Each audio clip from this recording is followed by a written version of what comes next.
अस्सलाम वालेकुम। मेरा नाम डॉक्टर ज़बीउल्लाह है और ये वीडियो ख़ास तौर पर उन स्टूडेंट्स के लिए है जो कि फ़ॉरेन ग्रेजुएट हैं या आपके किसी फ़ॉरेन कंट्री के अंदर वो स्टडी कर रहे हैं। अब जैसा कि आप लोगों को सबको मालूम होगा कि पीएमडीसी उनका ये कहना है कि एनआरई के जो एग्जामिनेशन के जो पासिंग रेशियो है वो 50% या 60% नहीं होगी बल्कि 70% ही मेंटेन रहेगी। अब इन सारी बातों के अंदर बहुत ज़्यादा स्टूडेंट्स के ये क्वेश्चंस आते हैं कि सर हम 70% जो कि इतने ज़्यादा बड़ा मार्जिन है उनको कैसे पास कर सकते हैं। तो उस वक्त जब मैंने भी एग्ज़ाम दिया था तो उस वक्त भी आपके 70% पासिंग रेशियो ही थी, लेकिन हमने अल्हम्दुलिल्लाह वो पास कर लिया था। तो बात करने का मकसद ये है कि पास 70% के साथ भी आप पास कर सकते हो, लेकिन उसके साथ साथ कुछ टेक्निक होती है जिनके ऊपर आप लोगों ने अमल करना है। इसी तरह कुछ फाइनल ईयर के अंदर स्टूडेंट्स आकर और उसके बाद कुछ यहाँ के इवन के यहाँ आ जाते हैं, उनके पास डिग्री होती है और फिर वो पूछते हैं कि यार पता नहीं चल रहा कि पढ़ना कैसे है, क्या चीज़ पढ़नी है। तो आज जो वीडियो बनाने का जो मकसद है वो बुनियादी तौर पर यह है कि अगर आप किसी भी मेडिकल मेडिकल कॉलेज के अंदर अभी आप पढ़ रहे हो और अभी आपका 4th ईयर या फाइनल ईयर चल रहा है या आप ग्रेजुएट हो चुके हो, तो ये वीडियो खास तौर पर उन लोगों के लिए है। फर्स्ट ईयर सेकंड ईयर वाले जो स्टूडेंट्स हैं उनके लिए ये वीडियो नहीं है। जैसा कि मैंने कहा कि ये वीडियो जो है वो सिर्फ और सिर्फ उन स्टूडेंट्स के लिए है जो कि फाइनल ईयर के अंदर स्टूडेंट्स हैं या फिर आपके 5th ईयर के अंदर है, 4th ईयर के अंदर है या फिर एक तरह के ग्रेजुएट हो चुके हैं और वो ये उनको अभी तक नहीं पता कि हाँ जी जनाब हम किस तरह तैयारी करें और हम एनएलई पास कर सकते हैं। तो उनके लिए सबसे पहले मैं ये कहना चाहूंगा कि कुछ बच्चे आते हैं वो ये करते हैं कि हाँ जी जनाब इम्यूनोलॉजी पढ़ रहे होते हैं स्टार्टिंग के अंदर, बायोकेमिस्ट्री पढ़ रहे होते हैं स्टार्टिंग के अंदर।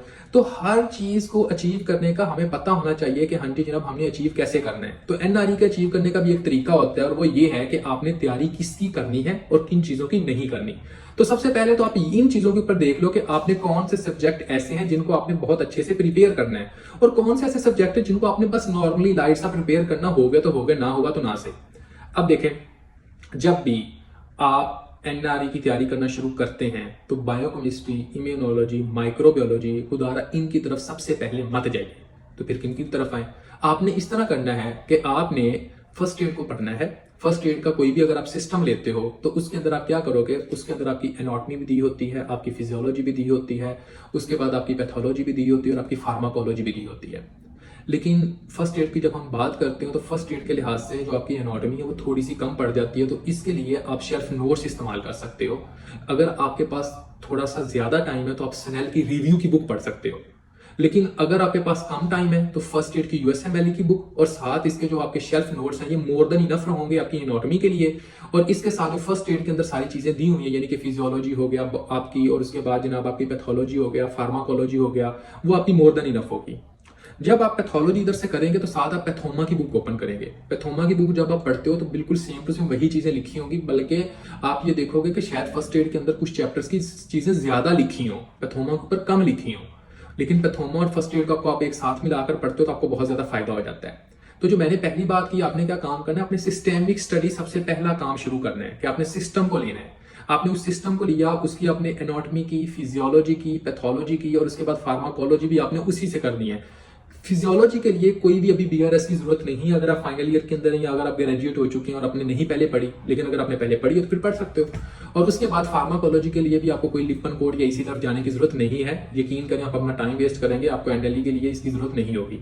अब देखें, जब हम ये सारा कुछ मार्जिन निकालते हैं बच्चों कि फॉर एग्जांपल आप सिस्टम को पढ़ते हो, सिस्टम के अंदर आपने एनाटॉमी पढ़ ली, फिजियो पढ़ ली, पैथो पढ़ ली और फार्माकोलॉजी पढ़ ली। अब इन सब के नंबर अभी आपने ऐड करते जाना है। आप देखते हो कि हाँ जी जनाब आपके जो एनाटॉमी के नंबर है वो है आपके 12 नंबर, ठीक हो गया। उसके बाद जो आपकी पैथोलॉजी के नंबर है वो है आपके 16 नंबर, जो आपकी फिजियोलॉजी के नंबर है वो आपके 10 नंबर है और उसके बाद जो फार्माकोलॉजी के नंबर है वो आपके हैं 8 नंबर, ठीक है।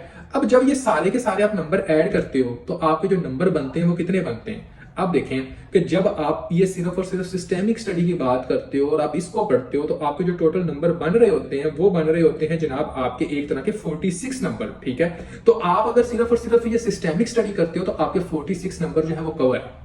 आपका एनएलई का पेपर कितने का आता है? 200 का, और हमने कितने लेने होते हैं? 140 लेने होते हैं, हमारा टारगेट ये होता है। तो अब देखें आपके 46 नंबर इधर से आ गए। अब जैसे आपने ये काम किया ना, इसके साथ आपने एक और काम करना है। वो क्या काम करना है? देखें, आपने ये काम करना है कि जिस सिस्टम की आप फर्स्ट एड से आप पढ़ते हो, फॉर एग्जांपल आपने सीवीएस शुरू किया, उसकी आपने एम्ब्रियो पढ़ी, एनाटॉमी पढ़ी, फिजियो पढ़ी, पैथो पढ़ी और उसकी फार्मा पढ़ी।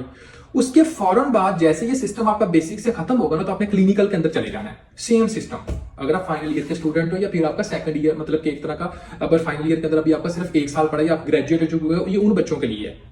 आपने जैसे ये सिस्टम खत्म किया तो आपने क्या करना है, सीधा क्लिनिकल के अंदर जाना है। क्लिनिकल के अंदर जाकर वो सेम टू सेम वही सिस्टम आपने पढ़ना है। जब आप वही सिस्टम सेम टू सेम पढ़ोगे तो यकीन करो आपका तकरीबन 65 to 70% सिस्टम वो खुद आता होगा, और उसके बाद 30% सिर्फ और सिर्फ आपको मेहनत करनी होगी। अब वो सिस्टम आप किस बुक से पढ़ सकते हो? मैं आपको जो रिकमेंड करूंगा वो आपकी यूएसएमएल स्टेप 2 सीके और एमटीबी मास्टर दी बोर्ड, दोनों बुक्स जो है वो आपके स्टेप 2 के लिए बहुत अच्छी हैं, आप इनको पढ़ें। जब आप इनको पढ़ोगे तो आपका काफी ज्यादा हद तक मेडिसिन भी कवर होगी। अब अगर आप इस तरह करते हो ना कि हाँ जी जनाब आज आपने सीवीएस किया, और जब आप पूरी की पूरी बेसिक फर्स्ट एड की खत्म करोगे तो आपको सीवीएस खत्म किए बहुत देर हो जाएगी, और फिर आप जाओगे ना मेडिसिन की तरफ, तो आपको फिर दोबारा बेसिक पढ़ना पड़ेगी। तो मेरा बुनियादी तौर पर मकसद ये है कि आपका टाइम कम लगे, क्योंकि अब आपके पास टाइम जो है वो कम है। तो देखें, अब आप देखते हो कि 46 मार्क्स थे आपके बेसिक के, फिजियो, एनाटॉमी, पैथो, फार्मा। अब आप मेडिसिन के नंबर जब ऐड करते हो तो वो 52 मार्क्स होते हैं आपके मेडिसिन के। ठीक हो गया। तो जब आप 52 मार्क्स आपके मेडिसिन के ऐड करते हो तो आपके कितने नंबर बन रहे? 98 नंबर सिर्फ और सिर्फ आपके इसके बन रहे हैं। आपने अभी तक कोई बायोकेमिस्ट्री, कोई दूसरी बात माइक्रोबायोलॉजी, उसके बाद जनाब आपने इम्यूनोलॉजी, आप इसकी तरफ अभी आप नहीं गए। आप सिर्फ और सिर्फ सिस्टम्स के अंदर घूम रहे हैं, और उसके अंदर आपके कितने नंबर आ गए? 98 नंबर। अब देखें आपको कितने चाहिए मेनली? 140 नंबर। अब आपने जब ये कर लिया तो आपने आगे क्या काम करना है? इसके बाद आपने जो बुक पढ़नी है वो होनी चाहिए सर्जरी की बुक। जब आप सर्जरी की बुक पढ़ेंगे तो सर्जरी की बुक के जो नंबर हैं वो आपके 48 नंबर हैं। देखिए बच्चों, सर्जरी के जो पहले पेपर आते रहे वो काफी ज्यादा इजी आते थे, लेकिन अब से कुछ हद तक मैंने जो पेपर जो खुद मैंने गौर किया है तो मैंने देखा है कि सर्जरी का पेपर थोड़ा सा टफ आता है। पहले तो ये होता था कि हाँ जी जनाब हम कुछ नोट्स पढ़ के उसमें से हमें काफी ज्यादा फायदा हो जाता था, लेकिन अगर आपने सर्जरी में से बहुत अच्छे नंबर हासिल करने तो अपन नोट्स भी पढ़ सकते हैं, लेकिन इसके साथ साथ आप कोशिश करें कि जो नोट्स के अंदर आपके टॉपिक्स दिए हुए हैं वो आप अब्दुल वहाब डोगर की बुक को लाजमी यूज करें। क्योंकि अगर आप अब्दुल वहाब डोगर की बुक पढ़ेंगे तो आपका काफी ज्यादा अच्छे तरीके से सारा टॉपिक जो कवर हो जाएगा, और कोई भी ऐसे एमसीक्यूज नहीं रह जाएगा जो एग्जामिनर पूछे और आपको ना आता हो। तो अब देखें, जो आपके सर्जरी, मैंने क्यों कहा, क्योंकि सर्जरी एक मेजर सब्जेक्ट है, उसकी वेटेज बहुत ज्यादा है, 48 नंबर उसके हैं। तो भाई आप खुद देखो कि जब आप 98 में 48 नंबर ये ऐड करते हो तो आपके नंबर कितने हो गए? 146। बात करने का जो मतलब है वो क्या है? बात करने का मतलब ये है कि अगर आप सिर्फ और सिर्फ इन 3 बुक्स के ऊपर बहुत ज्यादा फोकस करते हो तो आपके 146 तो इधर से ही हो गए। अब मेरा मकसद ये नहीं कि आप दूसरी बुक्स को छोड़ दो, लेकिन मेरा बताने का मकसद ये कि द मोस्ट इंपोर्टेंट जो थिंग है वो आप सबसे पहले करो, जो लीस्ट इंपोर्टेंट थिंग है वो सबसे कम करो, बाद में करो। अब देखिए 146 आपके इसके हुए पड़े भाई, और हमें 140 चाहिए थे, और अभी तक हमने कितनी बुक्स पढ़ी? हमने जनाब बेसिक किया, सिस्टेमिक स्टडी, मेडिसिन के अंदर आ गए, और फिर हमने सर्जरी कर ली। इसके बाद हमें कौन सी बुक पढ़नी चाहिए जिसमें हम ज्यादा से ज्यादा नंबर हासिल कर सके? देखो बच्चों, पीड्स, जब आप पीडियाट्रिक की बुक के अंदर आते हो तो यकीन करें आपकी काफी ज्यादा हद तक जब आप पढ़ते हो ना आपकी बेसिक, उसके अंदर ही तकरीबन जो है वो 60 to 70% आपकी सारी डिजीज उधर ही कवर हो जाती है। आपने क्या करना है? आपने पीड्स की बुक पढ़नी है। पीड्स की बुक के लिए आप कौन सी बुक यूज कर सकते हो? यूएसएमएल स्टेप 2 सीके, एमटीबी, और इसके साथ क्या कर सकते हो? आप कैपलान की बुक की भी थोड़ी बहुत हेल्प ले सकते हो, क्योंकि उसमें काफी ज्यादा लिखा हुआ। अब इन सारी बुक्स को यूज करने से आपके पीड्स के जो एमसीक्यूज है वो सारे के सारे कवर होंगे। आपके पीड्स के कितने एमसीक्यूज हैं? 14। तो अब देखिए 146 में से जब आप ये 14 ऐड करते हो तो अब के कितने मार्क्स बन गए? आपके जो मार्क्स बन रहे हैं वो बन रहे हैं जनाब आपके एक तरह के 160। अब आगे आ जाए, आगे अब आपने कौन सी बुक यूज करनी है? आगे आपने जो बुक यूज करनी है वो करनी है गायनियोरॉप्स। गायनियोरॉप्स आपने सिर्फ और सिर्फ यूएसएमएल स्टेप 2 सीके या एमटीबी से पढ़ोगे, किसी और से करने की जरूरत नहीं है। इंशाल्लाह सारे के सारे जो एमसीक्यूज हैं इसी में कवर हो जाएंगे। तो आप देखें आपके 14 नंबर जो है वो इधर से ऐड होते हैं, क्योंकि इसके भी 14 नंबर है। अब तक आपके कितने नंबर हो गए? अब तक जो आपके नंबर हो गए वो हो गए 174। तो अब देखें अभी तक आपने कितनी बुक्स पढ़ी? आपने सारी सिस्टेमिक स्टडी की, आपने मेडिसिन पढ़ी, आपने सर्जरी पढ़ी, और आपने क्या किया अभी तक? आपने पीड्स पढ़ी और आपने गायनियोप्स पढ़ी, और इसके अंदर आपके कितने मार्क्स कवर? 174। बंदा कहता है भाई मैं बायोकेमिस्ट्री करूं, मैं इम्यूनोलॉजी करूं, मैं माइक्रोबायोलॉजी करूं। यकीन करो इम्यूनोलॉजी, माइक्रोबायोलॉजी, बायोकेमिस्ट्री के टोटल मिलाकर कोई 10 नंबर भी नहीं बनते। और इसमें क्या होता है? इसमें जनाब आप लोगों का इतने जो है वो मेन सब्जेक्ट कवर हो सकता होता है। तो अब देखें इसके बाद आपने किस तरफ आना है। जब ये आपके 174 आपके नंबर हो गए हैं तो अब अभी आपने अभी भी नहीं छोड़ना, आपने पढ़ना है। ये नहीं मैं कहता कि अभी छोड़ देना है। अगर आप पेपर 190 का तैयार करोगे तो 140 तक आएंगे, ये मैं याद रखिएगा। इसके बाद आपने जो काम करना है वो ये करना है कि आपने जो बुक पढ़नी है वो अब बायोकेमिस्ट्री पढ़ें। बायोकेमिस्ट्री कहने का मतलब ये है कि आपका जो विटामिन का जो पोर्शन उसमें से एमसीक्यूज काफी आ जाते हैं, उसके बाद जो मेटाबॉलिज्म का पोर्शन उसमें से आ जाते हैं, तो इसमें इतना ज्यादा टाइम नहीं लगेगा। अगर आप 2 से 3 दिन भी अच्छे वाला लगा लो ना, तो आपकी बायोकेमिस्ट्री का ये पोर्शन कवर हो सकता है। फर्स्ट एड की मैं बात करूं, सिर्फ फर्स्ट एड से पढ़नी और किसी तरफ जाने की जरूरत नहीं है। 6 नंबर आपके इसके होते हैं, 180 मार्क्स जो है वो यहां तक आपके बच्चों कवर हो चुके हैं। अब बाकी का क्या करना है? बाकी सिंपल सी बात है, आपके पास नोट्स होते हैं, उसमें से आप आई कर सकते हो, उसके बाद ईएनटी कर सकते हो, या आप इस तरह करें कि जो आपकी फर्स्ट एड की जो बुक है उसकी एंड के ऊपर जनाब आपकी आई का पोर्शन दिया हुआ है। जब आप एक तरह की न्यूरो एनाटॉमी पढ़ते हो आप उधर से भी कर सकते हो, स्टेप 2 सीके के अंदर भी दिया हुआ है, तो आप उधर से ईएनटी करें आप, और उसके बाद क्या करें, एक तरह की ऑफ्थल्मोलॉजी करें।